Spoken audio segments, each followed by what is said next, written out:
Part 1. The Betrayer. I was there the day that Horus fell. It is the folly of men to believe that they are great players on the stage of history, that their actions might affect the grand procession that is the passage of time. It is an insulating conceit a powerful man might clasp tight to his bosom that he might sleep away the night, safe in the knowledge that, but for his presence, the world would not turn, the mountains would crumble and the seas dry up. But if the remembrance of history has taught us anything, it is that, in time, all things will pass. Unnumbered civilizations before ours are naught but dust and bones, and the greatest heroes of their age are forgotten legends. No man lives forever, and even as memory fades, so too will any remembrance of him. It is a universal truth and an unavoidable law that cannot be denied, despite the protestations of the vain, the arrogant and the tyrannical. Horus was the exception. Kirill Sinderman, Preface to the Remembrancers. It would take 1,000 clichés to describe the War Master, each one truer than the last. Petronella Vivar, Palatina Majoria of House Carpanus. Everything degenerates in the hands of men. Ignis Carcassy, Meditations on the Elegiac Hero. 1. Scion of Terra. Colossi. Rebel Moon. Cyclopean Magnus, Rogel Dorn, Lehman Russ, names that rang with history, names that shaped history. Her eyes roamed further up the list, Corax, Night Haunter, Angron. And so on through a legacy of heroism and conquest, of worlds reclaimed in the name of the Emperor as part of the ever-expanding imperium of man. It thrilled her just to hear the names in her head. But greater than any of them was the name at the top of the list. Horus, the War Master. Lupercal, she heard his soldiers now called him, an affectionate nickname for their beloved commander. It was a name earned in the fires of battle, on Ulanor, on murder, on 6319, a world the deluded inhabitants had, in their ignorance, known as Terra, and 1,000 other battles she had not yet committed to her mnemonic implants. The thought that she was so very far from the sprawling family estates of Kairos and would soon set foot on the vengeful spirit to record living history took her breath away. But she was here to do more than simply record history unfolding. She knew, deep in her soul, that Horus was history. She ran a hand through her long, midnight black hair, swept up in a style considered chic in the Terran court, not that anyone this far out in space would know, allowing her fingernails to trace a path down her smooth, unblemished skin. Her olive-skinned features had been carefully molded by a life of wealth and facial sculpting to be regal and distinguished, with just the fashionable amount of aloofness crafted into the proud sweep of her jawline.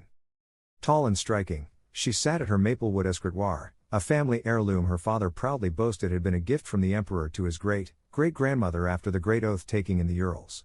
She tapped on her data slate with a gold-tipped Nemo quill, its reactive nib twitching in response to her excitement.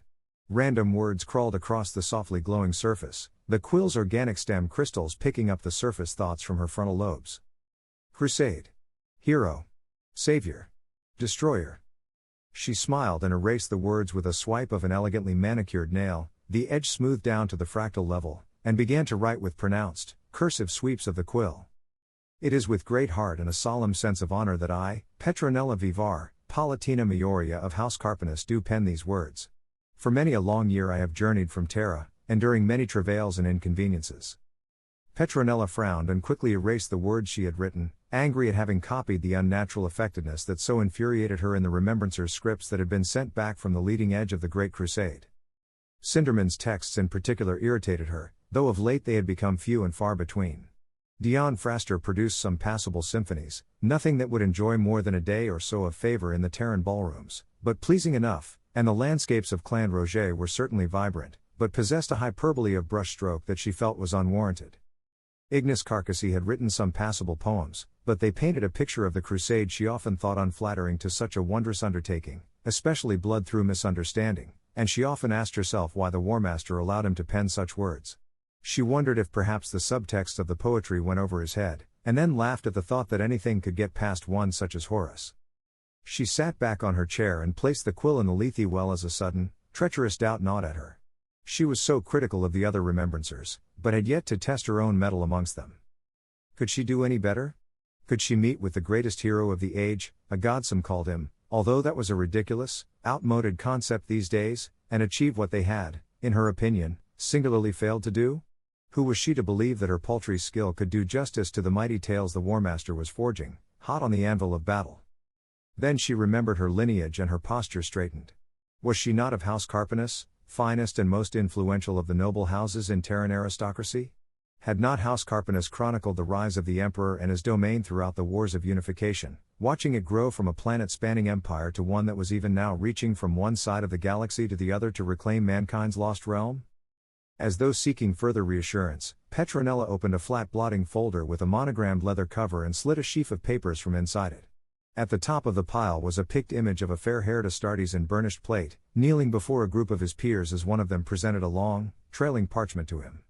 Petronella knew that these were called oaths of moment, vows sworn by warriors before battle to pledge their skill and devotion to the coming fight. An intertwined deck device in the corner of the pict identified it as one of Euphrates Keeler's images, and though she was loath to give any of the remembrancers credit, this piece was simply wondrous. Smiling, she slid the pict to one side, to reveal a piece of heavy grain cartridge paper beneath. The paper bore the familiar double-headed eagle watermark, representing the union of the mechanicum of Mars and the Emperor, and the script was written in the short, angular strokes of the sigillite's hand, the quick pen strokes and half-finished letters speaking of a man writing in a hurry. The upward slant of the tails of the high letters indicated that he had a great deal on his mind, though why that should be so, now that the Emperor had returned to Terra, she did not know. She smiled as she studied the letter for what must have been the 100th time since she had left the port at Gyptus, knowing that it represented the highest honor accorded to her family. A shiver of anticipation traveled along her spine as she heard far distant claxons, and a distorted automated voice, coming from the gold-rimmed speakers in the corridor outside her suite, declared that her vessel had entered high anchor around the planet. She had arrived. Petronella pulled a silver sash beside the escritoire and, barely a moment later, the door chime rang and she smiled, knowing without turning that only Maggard would have answered her summons so quickly. Though he never uttered a word in her presence, nor ever would, thanks to the surgery she'd had the family chaperones administer, she always knew when he was near by the agitated jitter of her Nemo quill as it reacted to the cold steel bite of his mind. She spun around in her deeply cushioned chair and said, "Open." The door swung smoothly open and she let the moment hang as Maggard waited for permission to stand in her presence. "I give you leave to enter," she said, and watched as her door bodyguard of 20 years smoothly crossed the threshold into her frescoed suite of gold and scarlet. His every move was controlled and tight, as though his entire body, from the hard, sculpted muscles of his legs, to his wide, powerful shoulders, was in tension. He moved to the side as the door shut behind him, his dancing, golden eyes sweeping the vaulted, filigreed ceiling and the adjacent anterooms in a variety of spectra for anything suspect. He kept one hand on the smooth grip of his pistol, the other on the grip of his gold-bladed Kirlian rapier. His bare arms bore the faint scars of augmetic surgery, pale lines across his dark skin, as did the tissue around his eyes where house chirurgeons had replaced them with expensive biometric spectral enhancers to enable him better to protect the sign of House Carpanus. Clad in gold armor of flexing, ridged bands and silver mail, Maggard nodded in unsmiling acknowledgement that all was clear, though Petronella could have told him that without all his fussing. But since his life was forfeit should anything untoward befall her, she supposed she could understand his caution. "Where's Babeth?" asked Petronella, slipping the sigillite's letter back into the blotter and lifting the Nemo quill from the Lethe well. She placed the nib on the data slate and cleared her mind, allowing Maggard's thoughts to shape the words his throat could not, frowning as she read what appeared. "She has no business being asleep," said Petronella. "Wake her. I am to be presented to the mightiest hero of the Great Crusade and I'm not going before him looking as though I've just come from some stupid pilgrim riot on Terra. Fetch her and have her bring the velveteen gown, the crimson one with the high collars. I'll expect her within 5 minutes." Maggard nodded and withdrew from her presence, but not before she felt the delicious thrill of excitement as the Nemo quill twitched in her grip and scratched the last few words on the data slate. Ingbitch. In one of the ancient tongues of Terra its name meant Day of Wrath, and Jonah Arukin knew that the name was well deserved. Rearing up before him like some ancient god of a forgotten time, the Dies Irae stood as a vast monument to war and destruction, its armored head staring proudly over the assembled ground crew that milled around it like worshippers. The Imperator-class Titan represented the pinnacle of the Mechanicum's skill and knowledge, the culmination of millennia of war and military technology. The Titan had no purpose other than to destroy, and had been designed with all the natural affinity for the business of killing that mankind possessed. Like some colossal armored giant of steel, the Titan stood 43 meters tall on crenellated bastion legs, each one capable of mounting a full company of soldiers and their associated supporting troops.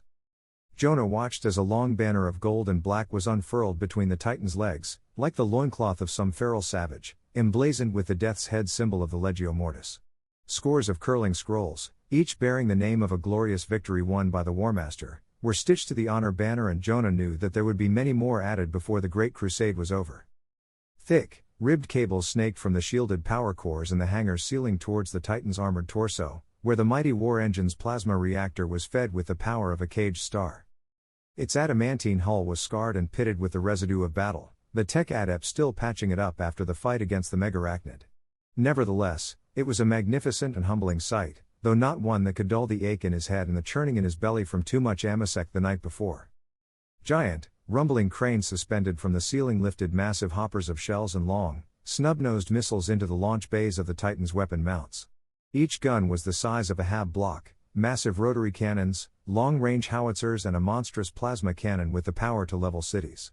He watched the ordnance crews prep the weapons, feeling the familiar flush of pride and excitement as he made his way towards the Titan, and smiled at the obvious masculine symbolism of a Titan being made ready for war. He jumped as a gurney laden with Vulcan bolter shells sped past him, just barely avoiding him as it negotiated its way at speed through the organized chaos of ground personnel, Titan crews and deck hands. It squealed to a halt and the driver's head snapped around. "Watch where the hell you're going, you damn fool!" shouted the driver, rising from his seat and striding angrily towards him. "You Titan crewmen think you can swan about like pirates, well this is my..." The words died in the man's throat and he snapped to attention as he saw the garnet studs and the winged skull emblem on the shoulder boards of Jonah's uniform jacket that marked him as a Moderati Primus of the Dies Irae. "Sorry," smiled Jonah, spreading his arms in a gesture of amused apology as he watched the man fight the urge to say more. "Didn't see you there, Chief, got a hell of a hangover. Anyway, what the devil are you doing driving so fast? You could have killed me." "You just walked out in front of me, sir," said the man, staring fixedly at a point just over Jonah's shoulder. "Did I? Well. Just be more careful next time," said Jonah, already walking away. "Then watch where you're going," hissed the man under his breath, before climbing back onto his gurney and driving off. "You be careful now," Jonah called after the driver, imagining the colorful insults the man would already be cooking up about those damn Titan crewmen to tell his fellow ground staff. The hangar, though over 2 kilometers in length, felt cramped to Jonah as he made his way towards the Dies Irae, the scent of engine oil, grease and sweat not helping one whit with his hangover. A host of battle titans of the Legio Mortis stood ready for war, fast, mid-range reavers, snarling warhounds and the mighty warlords, as well as some newer Night Gaunt-class titans, but none could match the awesome splendor of an Imperator-class titan. The Dies Irae dwarfed them all in size, power and magnificence, and Jonah knew there was nothing in the galaxy that could stand against such a terrifying war machine. Jonah adjusted his collar and fastened the brass buttons of his jacket, straightening it over his stocky frame before he reached the Titan's wide feet. He ran his hands through his shoulder-length black hair, trying to give the impression, at least, that he hadn't slept in his clothes. He could see the thin, angular form of Titus Cassar, his fellow Moderati Primus, working behind a monitoring terminal, and had no wish to endure another lecture on the 99 virtues of the Emperor. Apparently, smartness of appearance was one of the most important. "Good morning, Titus," he said, keeping his tone light. Cassar's head bobbed up in surprise and he quickly slid a folded pamphlet beneath a sheaf of readiness reports. "You are late," he said, recovering quickly. Reveille was an hour ago and punctuality is the hallmark of the pious man. "Don't start with me, Titus," said Jonah, reaching over and snatching the pamphlet that Cassar had been so quick to conceal. Cassar made to stop him, but Jonah was too quick, brandishing the pamphlet before him. "If Princeps Turnet catches you reading this, you'll be a gunnery servitor before you know what's hit you. Give it back, Jonah, please. I'm not in the mood for another sermon from this damned Lectitio Divinitatis chapbook." "Fine, I'll put it away, just give it back, all right?" Jonah nodded and held the well-thumbed paper out to Cassar, who snatched it back and quickly slid it inside his uniform jacket. Rubbing his temples with the heel of his palms, Jonah said, "Anyway, what's the rush? It's not as though the old girl's even ready for the pre-deployment checks, is she?" "I pray you'll stop referring to it as a she, Jonah, it smacks of pagan anthropomorphizing," said Cassar. "A Titan is a war machine, nothing more, steel, adamantine and plasma with flesh and blood controlling it." "How can you say that?" asked Arukin, sauntering over to a steel-plated leg section and climbing the steps to the arched gates that led within. He slapped his palm on the thick metal and said, "She's obviously a she, Titus. Look at the shapely legs, the curve of the hips, and doesn't she carry us within her like a mother protecting her unborn children? In mockery are the seeds of impiety sown, said Caesar without a trace of irony, and I will not have it. Oh, come on, Titus, said Arukin, warming to his theme. Don't you feel it when you're inside her? Don't you hear the beat of her heart and the rumble of her reactor, or feel the fury of her wrath and the roar of her guns? Caesar turned back to the monitoring panel and said, No, I do not, and I do not wish to hear any more of your foolishness. We are already behind on our pre-deployment checks. Princeps Turnet will have our hides nailed to the hull if we are not ready. Where is the Princeps? Asked Jonah, suddenly serious. With the War Council, said Caesar. Arukin nodded and descended the steps of the Titan's foot, joining Caesar at the monitoring station and letting fly with one last jibe. Just because you've never had the chance to enjoy a woman doesn't mean I'm not right. Caesar gave him a withering glare, and said, Enough. The War Council will be done soon, and I'll not have it said that the Legio Mortis wasn't ready to do the Emperor's bidding. You mean Horus's bidding, corrected Jonah. We have been over this before, my friend, said Caesar. Horus's authority comes from the Emperor. We forget that at our peril. That's as maybe, but it's been many a dark and bloody day since we've fought with the Emperor beside us, hasn't it? But hasn't Horus always been there for us on every battlefield? Indeed he has, and for that I'd follow him into battle beyond the halo stars, nodded Caesar. But even the War Master has to answer to the God Emperor. God Emperor? Hissed Jonah, leaning in close as he saw a number of the ground crew turn their heads towards them. Listen, Titus, you have to stop this God Emperor rubbish. One day you're going to say that to the wrong person and you'll get your skull cracked open. Besides, even the Emperor himself says he's not a god. Only the truly divine deny their divinity, said Caesar, quoting from his book. Jonah raised his hands in surrender and said, All right, have it your way, Titus, but don't say I didn't warn you. The righteous have nothing to fear from the wicked, and spare me another lesson on ethics, Titus, sighed Jonah, turning away and watching as a detachment of Imperial Army soldiers marched into the hangar, laser rifles on canvas slings hanging from their shoulders. Any word yet on what we're going to be fighting on this rock? Asked Jonah, changing the subject. I hope it's the Greenskin. We still owe them for the destruction of Volca's Tor on Ulanor. Do you think it will be the Greenskin? Caesar shrugged. I don't know, Jonah. Does it matter? We fight who we are ordered to fight. I'd just like to know. You will know when Princeps Turnet returns, said Caesar. Speaking of which, hadn't you better prepare the command deck for his return? Jonah nodded, knowing that his fellow Moderati was right and that he'd wasted enough time in baiting him. Senior Princeps Esau Turnet's reputation as a feared, ruthless warrior was well deserved and he ran a tight ship on the Dies Irae. Titan crews might be permitted more leeway in their behavior than the common soldiery, but Turnet brooked no such laxity in the crew of his Titan. You were right, Titus, I'm sorry. Don't be sorry, said Caesar, pointing to the gateway in the Titan's leg. Be ready. Jonah sketched a quick salute and jogged up the steps, leaving Caesar to finish prepping the Titan for refueling. He made his way past embarking soldiers who grumbled as he pushed them aside. Some raised their voices, but upon seeing his uniform, and knowing that their lives might soon depend on him, they quickly silenced their objections. Jonah halted at the entrance to the Titan, taking a second to savor the moment as he stood at the threshold. He tilted his head back and looked up the height of the soaring machine, taking a deep breath as he passed through the tall, eagle and lightning bolt-wreathed gateway and entered the Titan. He was bathed in red light as he entered the cold, hard interior of the Titan and began threading his way through the low-ceiling corridors with a familiarity born of countless hours learning the position of every rivet and bolt that held the Dies Irae together. There wasn't a corner of the Titan that Jonah didn't know. Every passageway, every hatch and every secret the old girl had in her belonged to him. Even Titus and Princeps Turnet didn't know the Dies Irae as well as he did. Reaching the end of a narrow corridor, Jonah approached a thick, iron door guarded by two soldiers in burnished black breastplates over silver mail shirts. Each wore a mask fashioned in the shape of the Legio's death's head and was armed with a short jolt stick and a holstered shock pistol. They tensed as he came into view, but relaxed a fraction as they recognized him. Jonah nodded to the soldiers and said, Moderati Primus moving from lower levels to mid-levels. The nearest soldier nodded and indicated a glassy, black panel beside the door as the other drew his pistol. Its muzzle was slightly flared, and two silver steel prongs protruded threateningly, sparks of blue light flickering between them.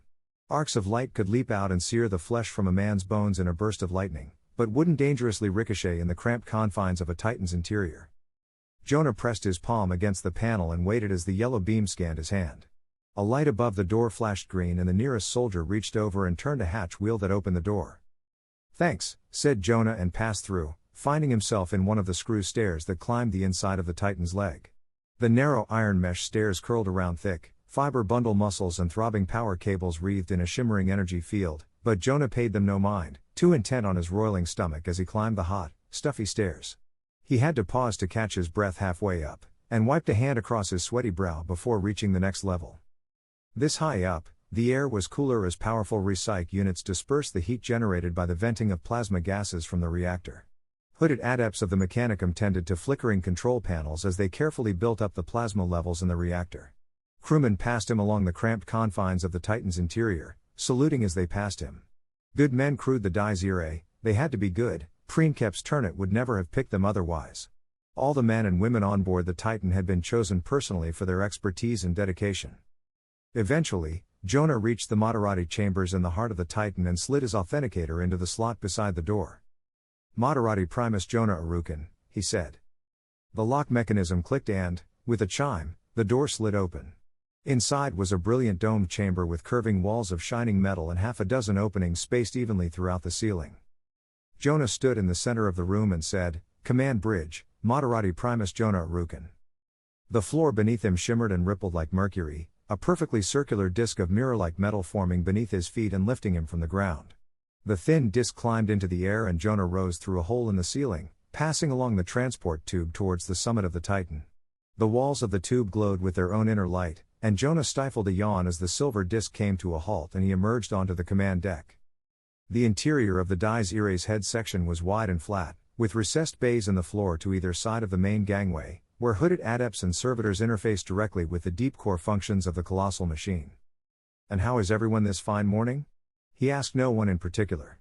"Ready to take the fight to the heathens once more?"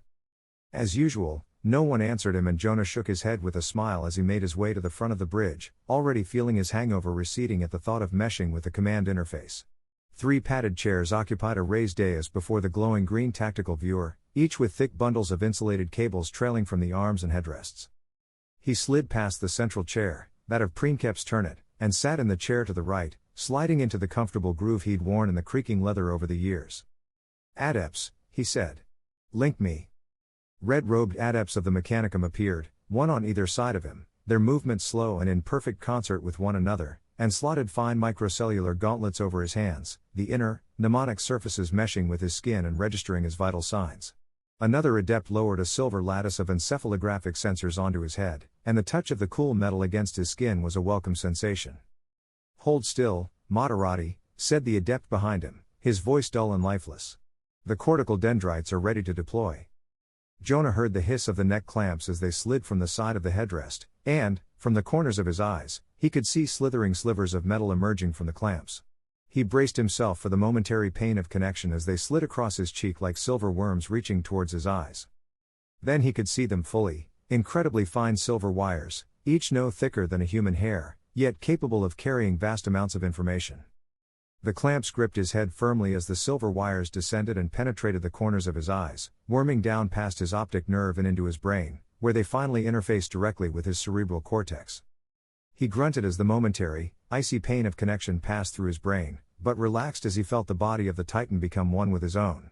Information flooded through him, the cortical dendrites filtering it through portions of his brain that normally went unused, allowing him to feel every part of the gigantic machine as though it were an extension of his own flesh. Within microseconds, the post-hypnotic implants in the subconscious portions of his brain were already running the pre-deployment checks, and the insides of his eyeballs lit up with telemetry data, weapon readiness status, fuel levels and a million other nuggets of information that would allow him to command this beautiful, wonderful Titan. "How do you feel?" asked the adept, and Jonah laughed. "It's good to be the king," he said. As the first pinpricks of light flared in the sky, Akshub knew that history had come to her world. She gripped her fetish-hung staff tightly in her clawed hand, knowing that a moment in time had dawned that mankind would never forget, heralding a day when the gods themselves would step from myth and legend to hammer out the future in blood and fire. She had waited for this day since the great warriors from the sky had brought word of the sacred task appointed to her when she was little more than a babe in arms. As the great red orb of the sun rose in the north, hot, dry winds brought the sour fragrance of bitter blossoms from the tomb-littered valleys of long-dead emperors. Standing high in the mountains, she watched this day of days unfold below her, tears of rapture spilling down her wrinkled cheeks from her black, oval eyes, as the pinpricks of light became fiery trails streaking across the clouds towards the ground.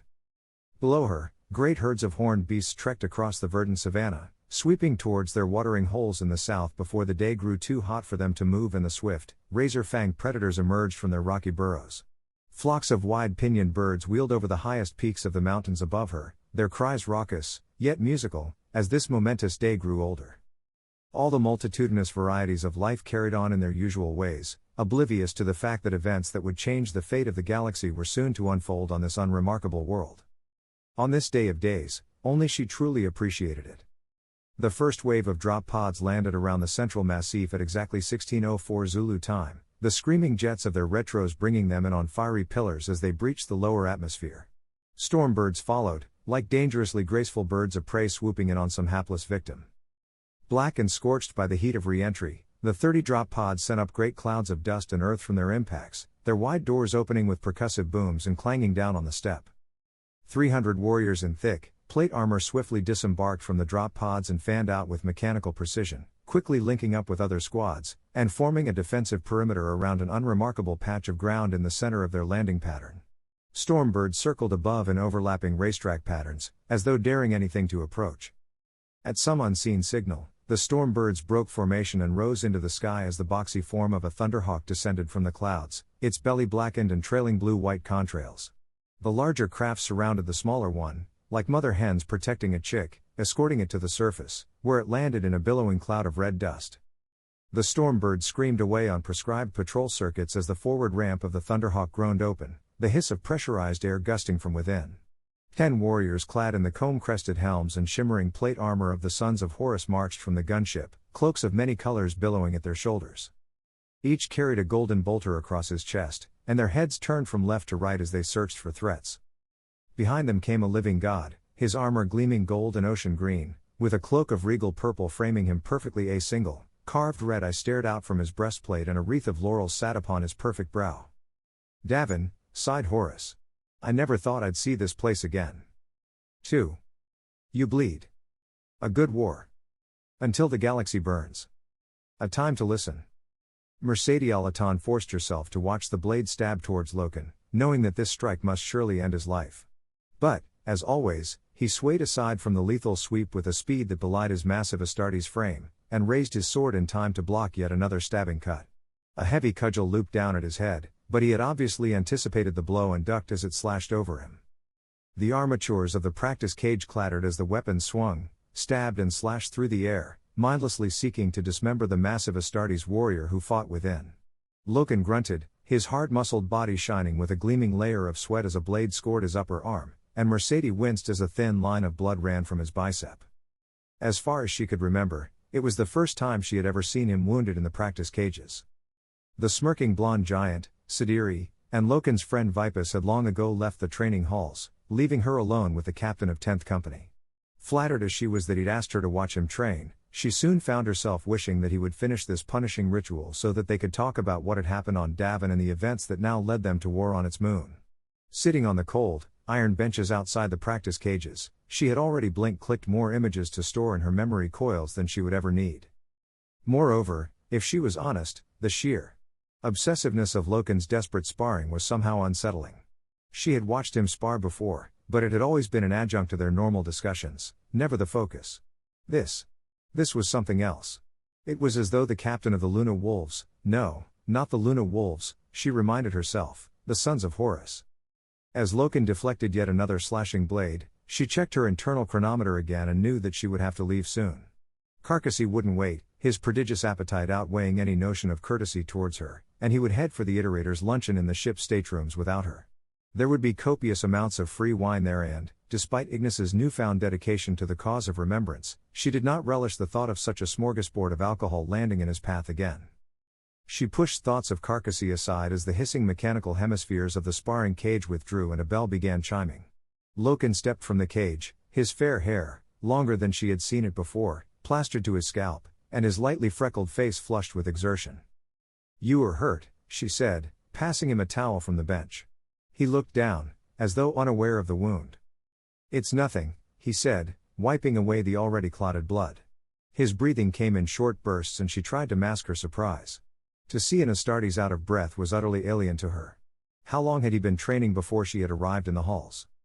Loken wiped the sweat from his face and upper body as he made his way to his personal arming chamber. Mercedes followed him and, as usual, could not help but admire the sheer physical perfection of his enhanced physique. The ancient tribes of the Olympian hegemony were said to have called such specimens of physical perfection Adonian, and the word fit Loken like a masterfully crafted suit of Mark IV plate. Almost without thinking, Mercedes clicked the image of his body. "You were staring," said Loken, without turning. Momentarily flustered, she said, "Sorry, I didn't mean." He laughed. "I'm teasing. I don't mind. If I am to be remembered, I'd like it to be when I was at my peak rather than as a toothless old man drooling into my gruel." "I didn't realize Astartes aged," she replied, regaining her composure. Loken shrugged, picking up a carved vambrace and a polishing cloth. "I don't know if we do either. None of us has ever lived long enough to find out." Her sense for things unsaid told her that she could use this angle in a chapter of her remembrances, if he would talk more on the subject.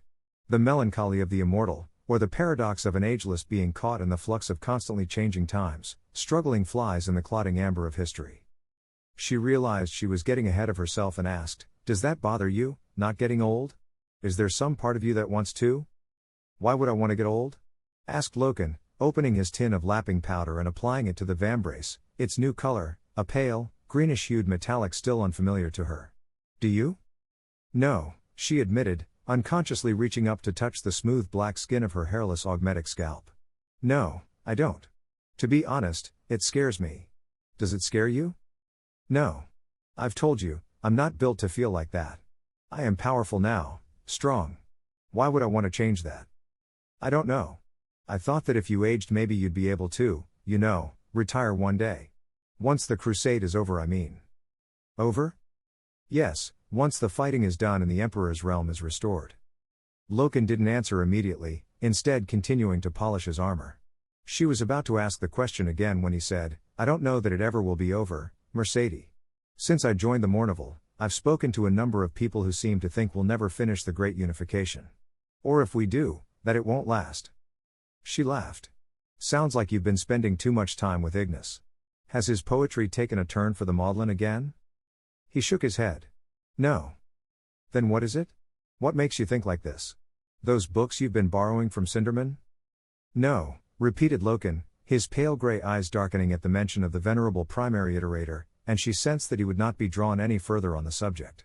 Instead, she stored this conversation away for another time, one when he might be more forthcoming on these uncharacteristically gloomy thoughts. She decided to ask another question and steer the conversation in a more upbeat direction, when a looming shadow fell over the pair of them and she turned to see the massive, slab-like form of First Captain Abaddon towering over her.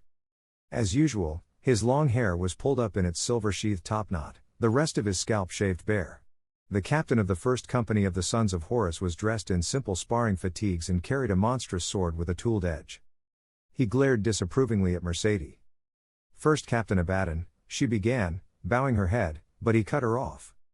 "You bleed?" said Abaddon and took Loken's arm in his powerful grip, the sonorous tone of his voice only accentuating his massive bulk.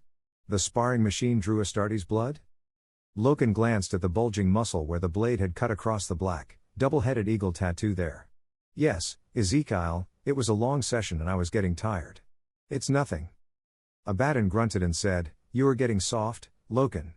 Perhaps if you spent more time in the company of warriors than troublesome poets and inquisitive scriveners you'd be less inclined to such tiredness." "Perhaps," agreed Loken, and Mercedes could sense the crackling tension between the two Astartes. Abaddon nodded curtly to Loken and gave her a last, barbed glance before turning away to the sparring cages, his sword buzzing into throaty life. Mercedes watched Loken's eyes as they followed Abaddon, and saw something she never expected to see there, wariness. "What was all that about?" she asked. "Did it have anything to do with what happened on Davin?" Loken shrugged. "I can't say. Davin. The melancholy ruins scattered throughout its deserts told of its once civilized culture, but the anarchy of old night had destroyed whatever society had once prospered many centuries before. Now Davin was a feral world swept by hot, arid winds and baking under the baleful red eye of a sun. It had been 6 decades since Loken had last set foot on Davin, though back then it had been known as 63-8, being the 8th world brought into compliance by the 63rd Expeditionary Force. Compliance had not improved it much in his opinion. Its surface was hard, baked clay clumped with scrubby vegetation and forests of tall, powerfully scented trees. Habitation was limited to primitive townships along the fertile river valleys, though there were many nomadic tribes that made their lonely way across the mighty, serpent-infested deserts.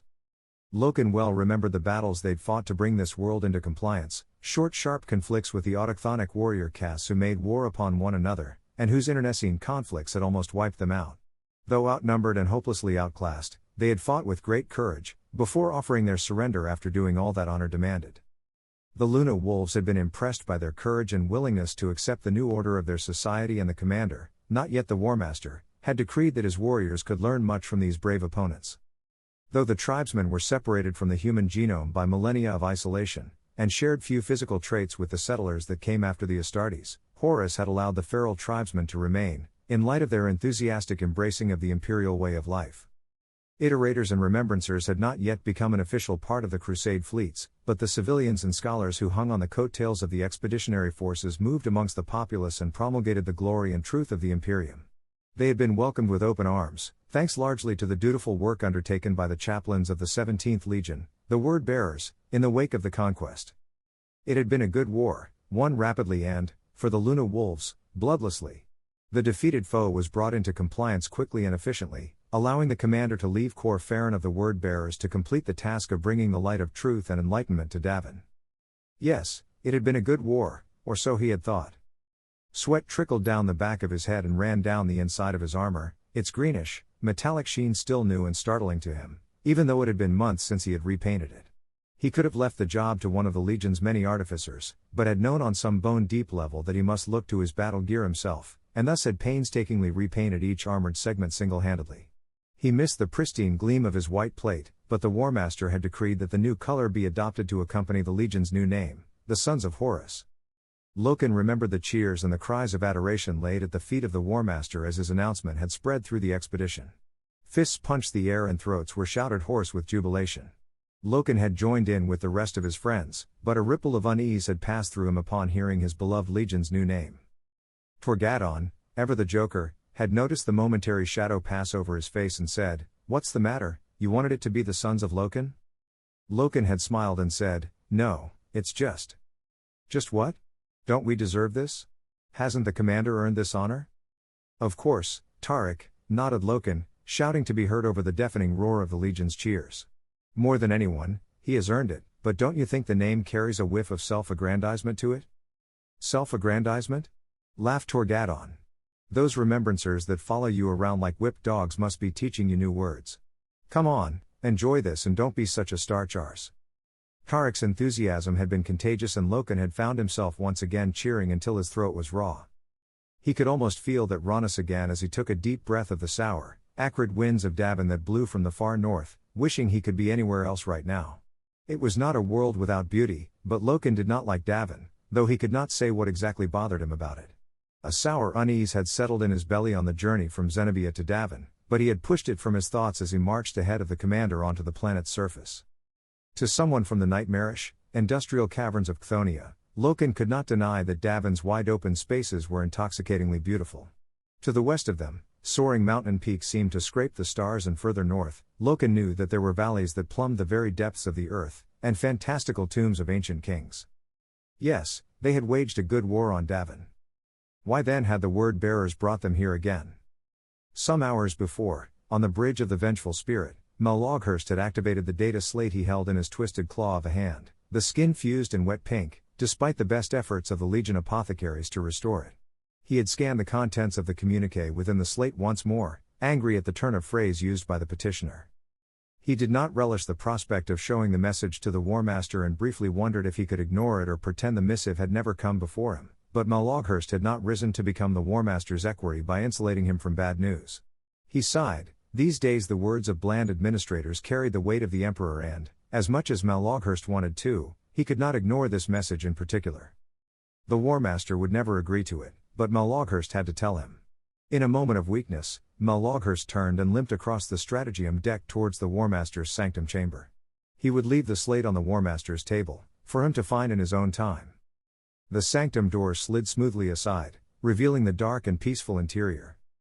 Maloghurst enjoyed the solitude of the sanctum, the coolness of the air easing the pain of his raw skin and twisted spine.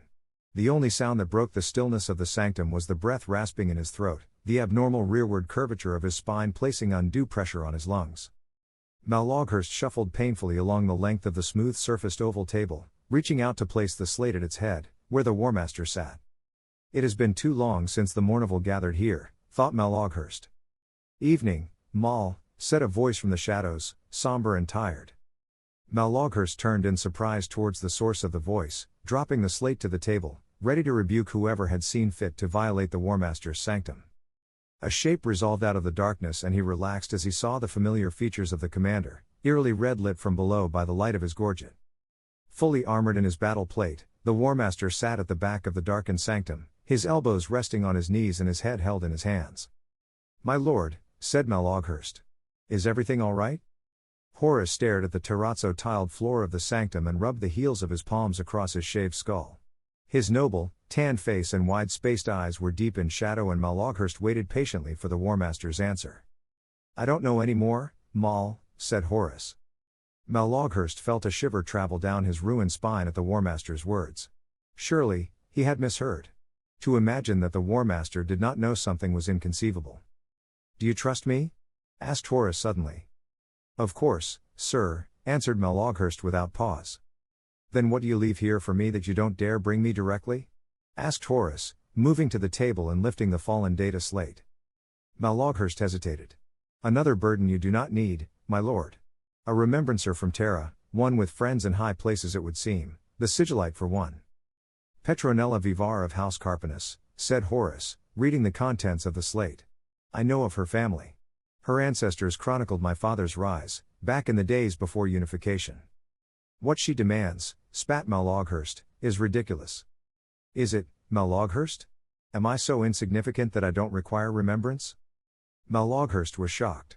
"Sir, what are you talking about? You are the War Master, chosen by the Emperor, beloved by all, to be his regent in this great endeavor. The remembrancers of this fleet may record every fact they witness, but without you, they are nothing. Without you, all of it is meaningless. You are above all men." "Above all men," chuckled Horus.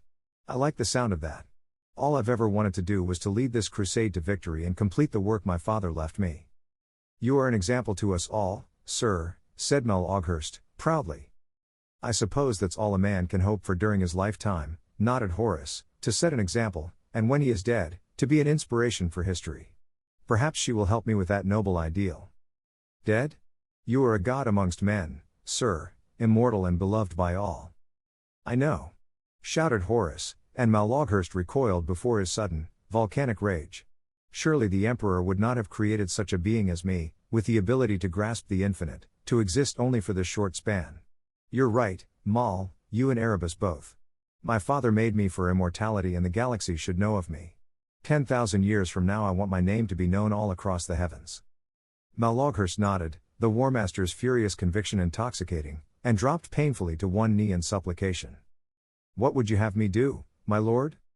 "Tell this Petronella Vivar that she may have her audience, but it must be now," said Horus, his fearsome outburst quite forgotten, "and tell her that if she impresses me, I will allow her to be my personal documentarist for as long as she desires it." "Are you sure about this, sir?" "I am, my friend," smiled Horus. "Now get up off your knees, I know it pains you." Horus helped Maloghurst rise to his feet and gently placed his armored gauntlet on his equerry's shoulder. "Will you follow me, Mal?" asked the War Master. "No matter what occurs?" "You are my lord and master, sir," swore Maloghurst. "I will follow you until the galaxy burns and the stars themselves go out." "That's all I ask, my friend," smiled Horus. "Now let's get ready to see what Erebus has to say for himself. Davin, eh?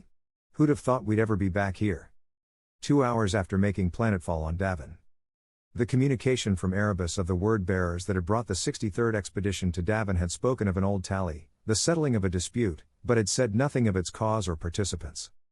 After the carnage on Murder and the desperate extraction from the extraneous, Loken had expected a war zone of unremitting ferocity, but this war zone, if indeed it could be called that, was deathly quiet, hot and peaceful. He didn't know whether to be disappointed or relieved. Horus had come to the same conclusion not long after they had landed, sniffing the air of Davin with a look of recognition. "There is no war here," he had said. No war? Abaddon had asked. How can you tell? You learn, Ezekiel, said Horus. The smell of burnt meat and metal, the fear and the blood. There is none of that on this world. Then why are we here? Asked Aximand, reaching up to lift his plumed helmet clear of his head. It would seem we are here because we have been summoned, replied Horus, his tone darkening, and Loken had not liked the sound of the word summoned coming from the Warmaster's lips. Who would dare to summon the Warmaster? The answer had come when a column of dust grew on the eastern horizon and 8 boxy, tracked vehicles rumbled across the steppe towards them. Shadowed by the storm birds that had flown in with the Warmaster, the dark, brushed steel vehicles trailed guidance from their Vox antenna, emblazoned with the heraldry of an Astartes legion. From the lead rhino, a great, devotional trophy rack stood proud of the armored glacis, hung with golden eagles and books, and sporting jagged lightning bolts picked out in lapis lazuli. Erebus, spat Loken. Hold your tongue, warned Horus as the rhinos had drawn closer, and let me do the talking. Bizarrely, the yurt smelled of apples, although Ignis Carcassy could see no fruit in any of the carved wooden trays, just heaped cuts of meat that looked a little on the raw side for his Epicurean palate. He could swear he smelled apples. He glanced around the interior of the yurt, wondering if perhaps there was some local brew of cider on offer. A hairy-faced local with impenetrable black eyes had already offered him a shallow bowl of the local liquor, a foul-looking brew that smelled like curdled milk, but after catching a pointed glance from Euphrates Keeler he'd politely declined. Like the drink, the yurt was crude, but had a primitive majesty to it that appealed to the romantic in him, though he was savvy enough to know that primitive was all very well and good unless you had to live there. Perhaps 100 people filled the yurt, army officers, stratagem adepts, a few remembrancers, scribes and military aides. All come for the commander's war council. Casting his gaze around the smoky interior, Carcassy had seen that he was in illustrious company indeed. Hector Varvarus, Lord Commander of the army, stood next to a hunched Astartes giant swathed in cream-colored robes who Carcassy knew must be the Warmaster's equerry, Mel Loghurst. An unsmiling figure in the black uniform of a Titan commander stood to attention at the forefront of the gathering, and Carcassy recognized the jowly features of Princeps Esau Turnit, commander of the Imperator Titan, DS Irae. Turnit's Titan had led the armada of enormous battle machines into the heart of the Megarachnid territory on murder and had earned the Legio Mortis the lion's share of the glory. Carcassy remembered the huge Titan that towered over the architectural presentation that Peter Egon Momus had given back on 6319, and shivered. Even motionless, it had provoked an intense reaction in him, and the thought of such incredible destructive power being unleashed didn't bear thinking about. The hissing collection of silver struts and whirling cogs that encased scraps of flesh in a vaguely humanoid form must be the Mechanicum Adept, Regulus, and Carcassy saw enough brass and metals hanging from puffed-out, uniformed chests to equip a battalion. Despite the presence of such luminaries, Carcassy found himself stifling a yawn as he and the rest of the audience listened to the Davenite Lodge Master, C. Reek, performing an elaborate chant in the local tongue. As interesting as it had been to see the bizarre, almost human locals, Carcassy knew that simply bearing witness to this interminable ceremony of welcome couldn't be the reason why Captain Loken had authorized his presence at the War Council. A bland-faced iterator named Yelton translated the lodge priest's speech into Imperial Gothic, the precisely modulated timbre of his voice carrying the words to the very edges of the yurt. Say what you like about the iterators, thought Carcassy, they can certainly enunciate to the back row. How much longer is this going to go on for? Whispered Euphrates Keeler, leaning towards him. Dressed in her ubiquitous combat fatigues, chunky army boots and tight white vest top, Keeler looked every inch the spunky frontierswoman. When is the Warmaster going to get here? No idea, said Ignis, sneaking a look down her cleavage. A thin silver chain hung around her neck, whatever was hanging on it, hidden beneath the fabric of her top. My face is up here, Ignis, said Euphrates. I know, my dear Euphrates, he said, but I'm terribly bored now and this view is much more to my liking. Give it up, Ignis, it's never going to happen. He shrugged. I know, but it is a pleasant fiction, my dear, and the sheer impossibility of a quest is no reason to abandon it. She smiled, and Ignis knew that he was probably a little in love with Euphrates Keeler, though the time since the Xeno beast had attacked her in the Whisperheads had been hard for her, and to be honest, he was surprised to see her here. She'd lost weight and wore her blonde hair scraped back in a tight ponytail, still beautifully feminine, despite her best attempts to disguise the fact. He'd once written an epic poem for the Marchioness Zorian Delaquise, one of the supposed great beauties of the Terran court, a despicable commission that he'd loathed, but one that had paid handsomely, but her beauty was artificial and hollow compared to the vitality he now saw in Keeler's face, like someone born anew. Well out of his league, he knew, what with his generously proportioned physique, hangdog eyes and plain, round face, but his looks had never deterred Ignace Carcassy from attempting to seduce beautiful women, they just made it more of a challenge. He had made some conquests by riding the adulation for his earlier work, Reflections and Odes garnering him several notable carnal tales, while other, more easily impressed members of the opposite sex had been seduced by his witty badinage. He already knew that Euphrates Keeler was too smart to fall for such obvious flattery, and contented himself with counting her simply as a friend. He smiled as he realized that he didn't think he'd ever had a woman as a friend before. To answer your question seriously, my dear, he said, I hope the War Master will be here soon. My mouth's as dry as a Talam's sandal and I could use a bloody drink. Ignace, said Euphrates. Spare us from those of moral fiber, he sighed. I didn't mean anything alcoholic, though I could fair sink a bottle of that swill they drank on 6319 right about now. I thought you hated that wine, said Keeler. You said it was tragic. Ah, yes, but when you've been reduced to drinking the same vintage for months, it's surprising what you'll be willing to drink for a change. She smiled, placing her hand over whatever lay at the end of the chain around her neck and said, I'll pray for you, Ignace. He felt a flicker of surprise at her choice of words, and then saw an expression of rapt adoration settle over her as she raised her picture at something behind him. He turned to see the door flap of the yurt pushed aside and the massive bulk of an Astartes duck down as he entered. Carcassy did a slow double-take as he saw that the warrior's shining plate armor was not that of the sons of Horus, but was the carved granite gray of the word-bearers. The warrior carried a staff crowned with a book draped in oath paper, over which wound a long sash of purple cloth. He had his helmet tucked into the crook of his arm, and seemed surprised to see all the remembrancers there. Carcassy could see that the Astartes' wide-featured face was earnest and serious, his skull shaved and covered with intricate scriptwork. One shoulder guard of his armor was draped in heavy parchment, rich with illuminated letters, while the other bore the distinctive icon of a book with a flame burning in its center.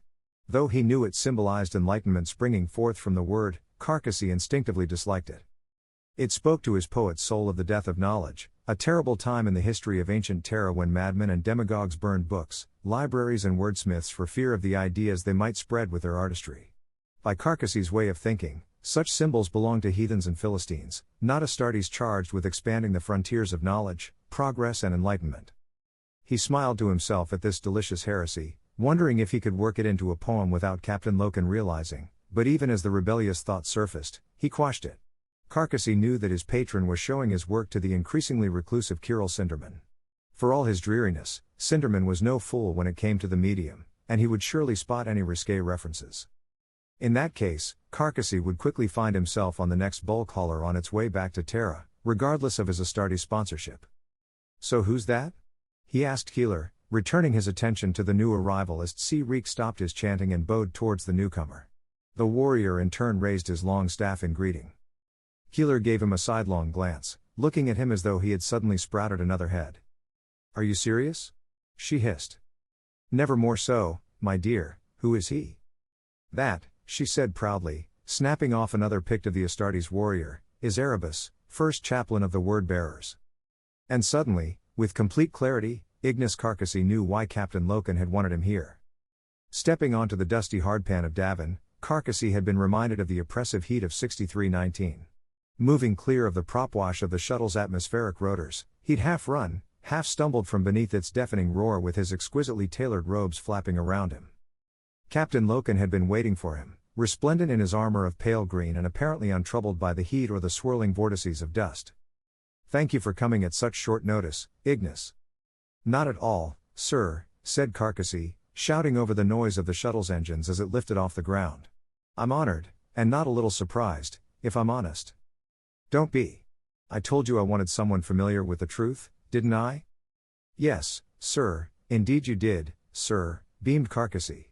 Is that why I'm here now? In a manner of speaking, agreed Loken.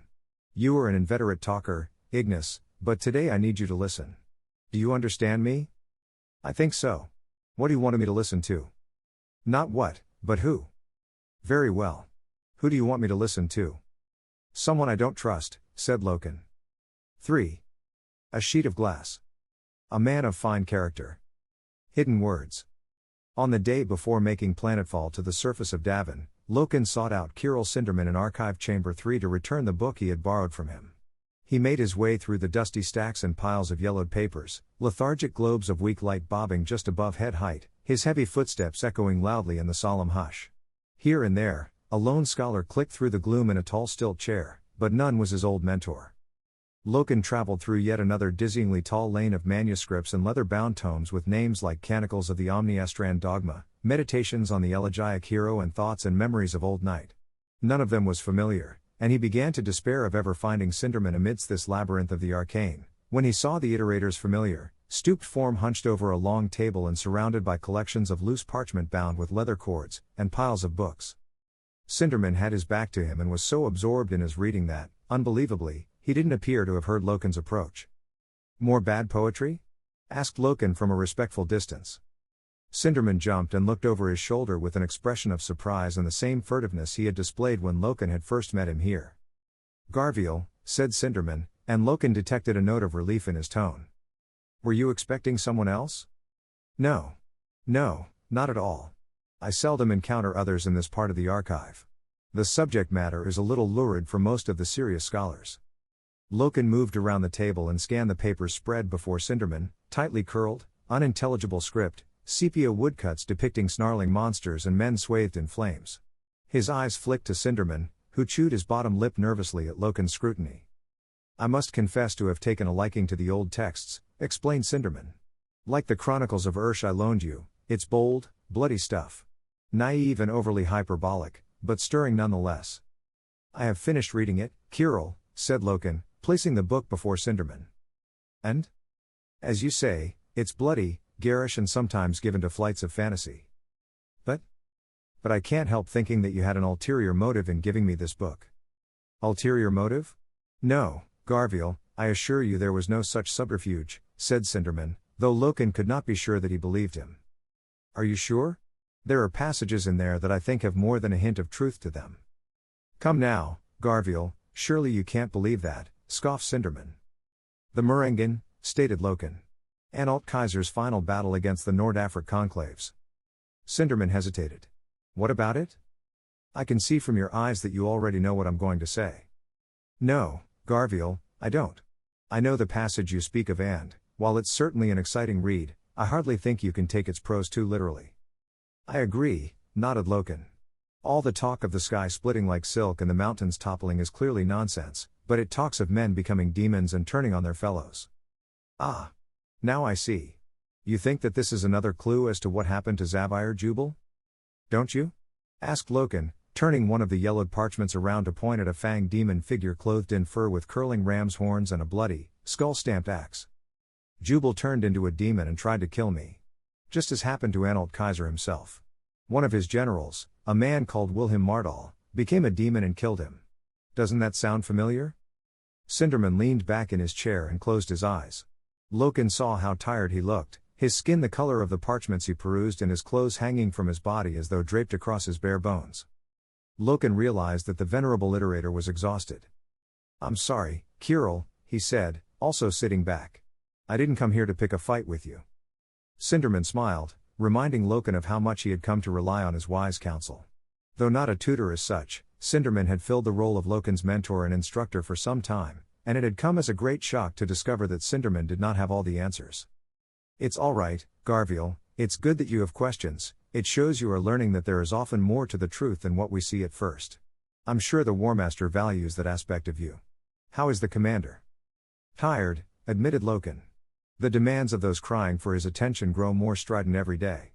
Communiques from every expedition in the Crusade seek to pull him in all directions, and insulting directives from the Council of Terra seek to turn him into a damned administrator instead of the War Master. He carries a huge burden, Kirill, but don't think you can change the subject that easily." Sinderman laughed. "You are becoming too quick for me, Garviel. Very well, what is it you want to know? The men in the book who were said to use sorcerous powers, were they warlocks?" "I don't know," admitted Sinderman. "It's certainly possible. The powers they use certainly do not sound natural. But how could their leaders have sanctioned the use of such powers? Surely they must have seen how dangerous it was?" "Perhaps, but think on this, we know so little on the subject and we have the light of the Emperor's wisdom and science to guide us. How much less must they have known?" "Even a barbarian must know that such things are dangerous," said Loken. "Barbarian?" said Cinderman. A pejorative term indeed, my friend. Do not be so quick to judge, we are not so different from the tribes of old Earth as you might think. Surely you're not serious, asked Loken. We are as different from them as a star from a planet. Are you so sure, Garviel? You believe that the wall separating civilization from barbarism is as solid as steel, but it is not. I tell you the division is a thread, a sheet of glass. A touch here, a push there, and you bring back the reign of pagan superstition, fear of the dark and the worship of fell beings in echoing fanes. You exaggerate. Do I? asked Cinderman, leaning forward. Imagine a newly compliant world that experiences a shortage of some vital resource, such as fuel, water or food. How long would it take before civilized behavior broke down and barbaric behavior took over? Would human selfishness cause some to fight to get that resource at all costs, even if it meant harm to others and trafficking with evil? Would they deprive others of this resource, or even destroy them in an effort to keep it for themselves? Common decency and civil behavior are just a thin veneer over the animal at the core of mankind that gets out whenever it has the chance. You make it sound like there's no hope for us. Far from it, Garviel, said Cinderman, shaking his head. Mankind continually stands bewildered in the presence of its own creation, but, thanks to the great works of the Emperor, I firmly believe that the time will come when we will rise to mastery of all before us. The time that has passed since civilization began is but a fragment of the duration of our existence, and but a fragment of the ages yet to come.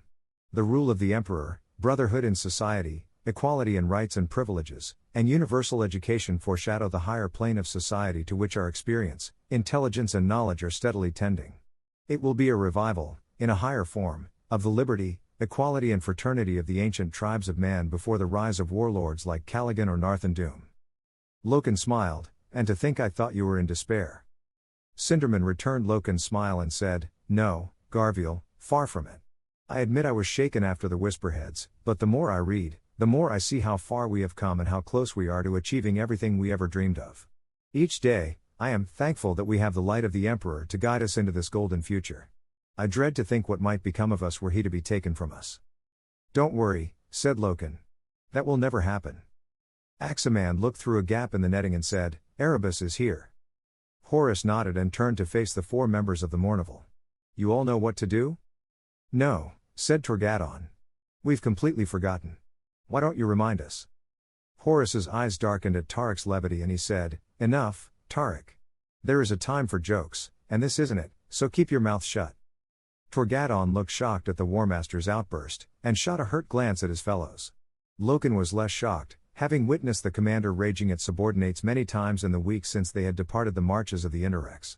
Horus had known no peace since the terrible bloodshed amid the House of Devices on Zenobia, and the deaths and the missed opportunity of unification with the Interrex haunted him still. Since the debacle with the Interrex, the War Master had withdrawn into a sullen melancholy, remaining more and more within his inner sanctum, with only Erebus to counsel him. The Mournival had barely seen their commander since returning to Imperial space and they all keenly felt their exclusion from his presence. Where once they had offered the War Master their guidance, now, only Erebus whispered in his ear. Thus, it was with some relief that the Mournival heard that Erebus would take his leave of the expedition and journey ahead with his own legion to Davin. Even while en route to the Davin system, the War Master had not had a moment's peace. Repeated requests for aid or tactical assistance came to him from all across the galaxy, from brother Primarchs, army commanders and, most loathed of all, the army of civil administrators who followed in the wake of their conquests. The exectors from Terra, led by a high administratrix called Enid Rathbone, plagued the War Master daily for assistance in their dispersal throughout the compliant territories to begin the collection of the Emperor's tithe. Everyone with an ounce of common sense knew that such a measure was premature, and Horus had done all he could to stall Rathbone and her exectors, but there was only so long they could be kept at bay. If I had my choice, Horus had told Loken one evening as they had discussed fresh ways of delaying the taxation of compliant worlds, I would kill every exector in the Imperium, but I'm sure we would be getting tax bills from hell before breakfast. Loken had laughed, but the laughter had died in his throat when he realized that Horus was serious. They had reached Davin, and there were more important matters to deal with. Remember, said Horus. This plays out exactly as I have told you. A revered hush fell on the assemblage and every person present dropped to one knee as the Emperor's chosen proxy made his entrance. Carcassy felt faint at the sight of the living god, arrayed as he was in a magnificent suit of plate armor the color of a distant ocean and a cloak of deepest purple. The eye of Terra shone on his breast, and Carcassy was overcome by the magisterial beauty of the War Master. To have spent so long in the 63rd expedition and only now to lay eyes upon the Warmaster seemed the grossest waste of his time, and Carcassy resolved to tear out the pages he'd written in the Bondsman No. 7 this week and compose an epic soliloquy on the nobility of the commander. The Mournival followed him, together with a tall, statuesque woman in a crimson velveteen gown with high collars and puffed sleeves, her long hair worn in an impractical-looking coiffure. He felt his indignation rise as he realized this must be Vivar, the remembrancer from Terra that they had heard about. Horace raised his arms and said, "Friends, I keep telling you that no one need kneel in my presence. Only the Emperor is deserving of such an honor." Slowly, as though reluctant to cease their veneration of this living god, the crowd rose to its feet as Horace passed amongst those closest to him, shaking hands and dazzling them with his easy charm and spontaneous wit. Carcassy watched the faces of those the Warmaster spoke to, feeling intense jealousy swell within his breast at the thought of not being so favored. Without thinking, he began pushing his way through the crowd towards the front, receiving hostile glares and the odd elbow to the gut for his troubles. He felt a tug on the collar of his robe and craned his neck to rebuke whoever had thought to handle his expensive garments so roughly.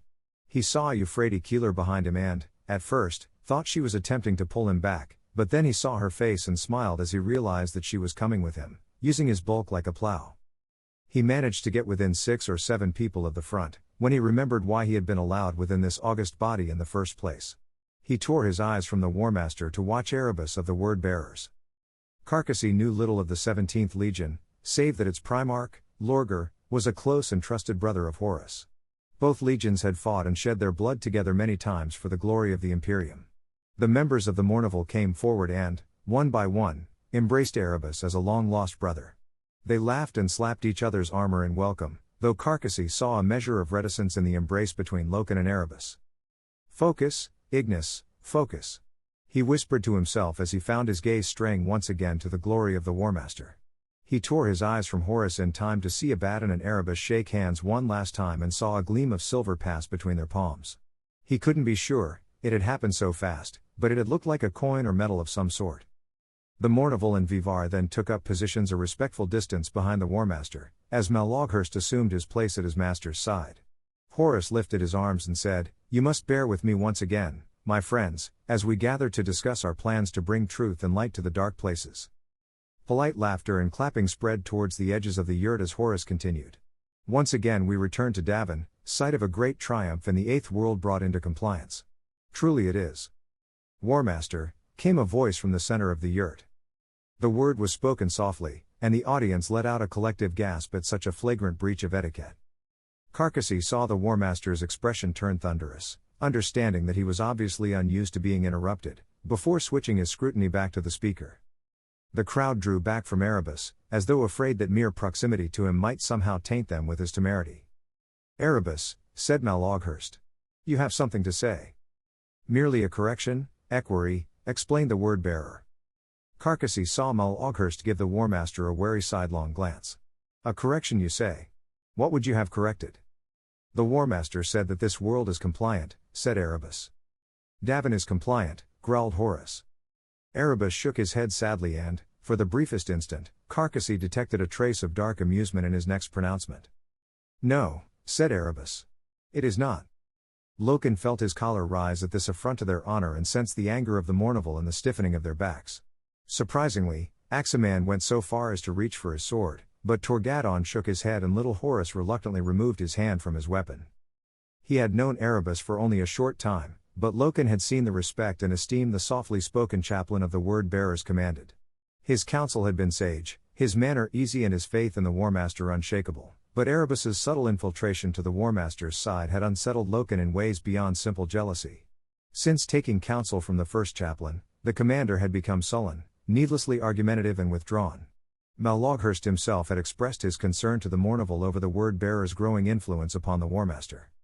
After a conversation with Erebus and the vengeful spirit's forward observation deck, Loken had known that there was more to the first chaplain than met the eye.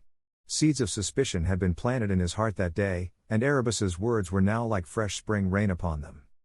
After the influence he had accumulated since Zenobia, Loken could hardly believe that Erebus would now choose to behave in such a boorish manner. "Would you care to elaborate on that?" asked Malloghurst, visibly struggling to keep his temper. Loken had never admired the equerry more. "I would," said Erebus, "but perhaps these might be matters best discussed in private." Say what you have to say, Erebus, this is the War Council and there are no secrets here, said Horus, and Loken knew that whatever role the War Master had planned for them was an irrelevance now. He saw that the other members of the Mournival realized this too. My lord, began Erebus, I apologize if. Save your apology, Erebus, said Horus. You have a nerve to come before me like this. I took you in and gave you a place at my War Council and this is how you repay me, with dishonor? With insolence? I'll not stand for it, I'll tell you that right now. Do you understand me? I do, my lord, and no dishonor was intended. If you would allow me to continue, you will see that I mean no insult. A crackling tension filled the yurt, and Loken silently willed the War Master to put an end to this farce and retire to somewhere more secluded, but he could see the War Master's blood was up and there would be no backing down from this confrontation. Go on, said Horus through gritted teeth. As you know, we left here 6 decades ago, my lord. Davin was compliant and seemed as though it would become an enlightened part of the Imperium. Sadly that has not proven to be the case. Get to the point, Erebus, said Horus, his fists clenching in murderous balls. Of course. En route to Sardis and our rendezvous with the 203rd Fleet, the revered Lord Cor Farron bade me detour to Davin that I might ensure the word of the Emperor, beloved by all, was being maintained by Commander Temba and the forces left with him. Where is Temba anyway? Demanded Horus. I gave him enough men to pacify any last remnants of resistance. Surely if this world was no longer compliant I would have heard about it? Yugen Temba is a traitor, my lord, said Erebus. He is on the moon of Davin and no longer recognizes the Emperor as his lord and master. Traitor? Shouted Horus. Impossible.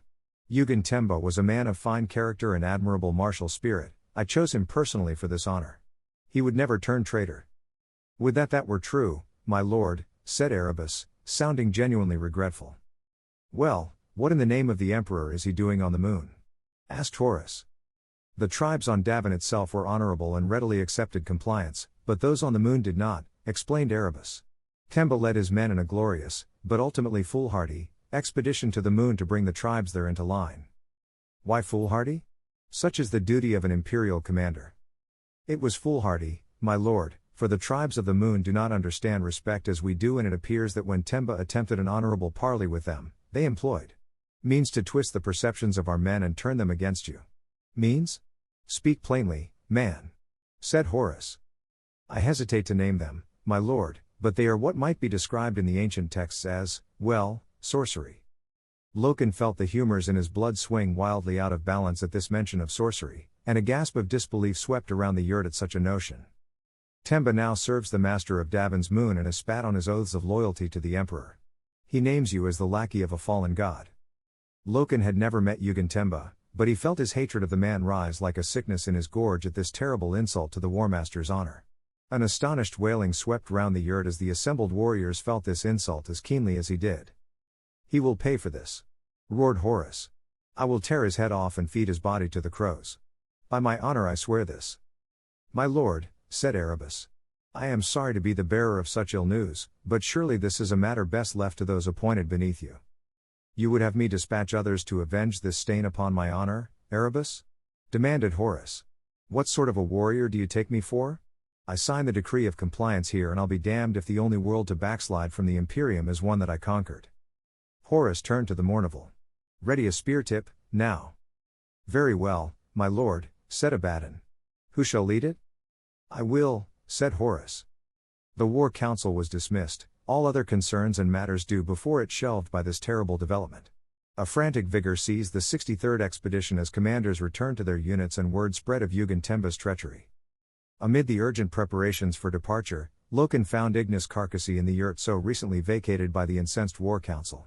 He sat with an open book before him, writing with great passion and pausing only to sharpen his nib with a small pocket knife. Ignis, said Loken. Carcassy looked up from his work, and Loken was surprised at the amusement he saw in the remembrancer's face. Quite a meeting, eh? Are they all that dramatic? Loken shook his head. No, not usually. What are you writing? This, oh, just a quick poem about the vile Temba, said Carcassy. Nothing special, just a stream of consciousness kind of thing. I thought it appropriate given the mood of the expedition. I know. I just can't believe anyone could say such a thing. Nor I, and I think that's the problem. What do you mean? I'll explain, said Carcassy. rising from his seat and making his way towards the untouched bowls of cold meat and helping himself to a plateful. I remember a piece of advice I heard about the War Master. It was said that a good trick upon meeting him was to look at his feet, because if you caught his eye you'd quite forget what it was you were going to say. I have heard that too. Axeman told me the same thing. Well, it's obviously a good piece of advice, because I was quite taken aback when I saw him up close for the first time, quite magnificent. Almost forgot why I was there. I'm not sure I understand, said Loken, shaking his head as Carcassy offered him some meat from the plate. Put it this way, can you imagine anyone who had actually met Horus? May I call him Horus? I hear you're not too fond of us mere mortals calling him that, saying such a thing as this Temba person is supposed to have said? Loken straggled to keep up with Carcassy's rapid delivery, realizing that his anger had blinded him to the simple fact of the War Master's glory. You were right, Ignis. No one who'd met the War Master could say such things. So the question then becomes, why would Erebus say that Temba had said it? I don't know. Why would he? Carcassy swallowed some of the meat on his plate and washed it down with a drink of the white liquor. Why indeed? Asked Carcassy, warming to the weaving of his tale. Tell me, have you had the pleasure of meeting Ilyuta Hergig? She's a remembrancer, one of the dramatists, and pens some dreadfully overwrought plays. Tedious things if you ask me, but I can't deny that she has some skill in treading the boards herself. I remember watching her play Lady Ophelia in the tragedy of Amlety and she was really rather good, though. Ignis, warned Loken. Get to the point. Oh, yes, of course. My point is that as talented an actress as Miss Hergig is, she couldn't hold a candle to the performance given by Erebus today. Performance? Indeed. Everything he did from the moment he entered this yurt was a performance. Didn't you see it? No, I was too angry, admitted Loken. That's why I wanted you there. Explain it to me simply and without digressions, Ignis. Carcassy beamed in pride before continuing. Very well. When he first spoke of Davin's non-compliance, Erebus suggested taking the matter somewhere more private, yet he had just broached this highly provocative subject in a room full of people. And did you notice? Erebus said that Temba had turned against him, Horus, not the Emperor, Horus. He made it personal. But why would he seek to provoke the War Master so? Perhaps to unbalance his humor in order to bring his choler to the fore. It's not like he wouldn't have known what his reaction would be. I think Erebus wanted the War Master in a position where he wasn't thinking clearly. Be careful, Ignis. Are you suggesting that the War Master does not think clearly? No, said Carcassy. Only that with his humors out of balance, Erebus was able to manipulate him. Manipulate him to what end? Carcassy shrugged. I don't know, but what I do know is that Erebus wants Horus to go to Davin's moon. But he counseled against going there. He even had the nerve to suggest that others go in the War Master's place. Carcassy shook his hand dismissively. Only so as to look like he had tried to stop him from his course of action, while knowing full well that the War Master couldn't back down from this insult to his honor. And nor should he, Remembrancer, said a deep voice at the entrance to the yurt. Carcassy jumped, and Loken turned at the sound of the voice to see the first captain of the sons of Horus resplendent and huge in his plate armor. Ezekiel, said Loken. What are you doing here? Looking for you, said Abaddon. You should be with your company. The War Master himself is to lead the spear tip, and you waste time with scriveners who call into question the word of an honorable Astartes. First Captain Abaddon, breathed Carcassy, lowering his head. I meant no disrespect. I was just apprising Captain Loken of my impressions of what I heard. Be silent, worm, snapped Abaddon. I should kill you where you stand for the dishonor you do to Erebus. Ignis was just doing what I asked him to do, Loken pointed out. You put him up to this, Garviel? Asked Abaddon. I'm disappointed in you. There's something not right about this, Ezekiel, said Loken. Erebus isn't telling us everything. Abaddon shook his head. You would take this fool's word over that of a brother Astartes? Your dalliance with petty wordsmiths has turned your head around, Loken. The commander shall hear of this. I sincerely hope so, said Loken, his anger growing at Abaddon's easy dismissal of his concerns. I will be standing next to you when you tell him. The first captain turned on his heel and made to leave the yurt.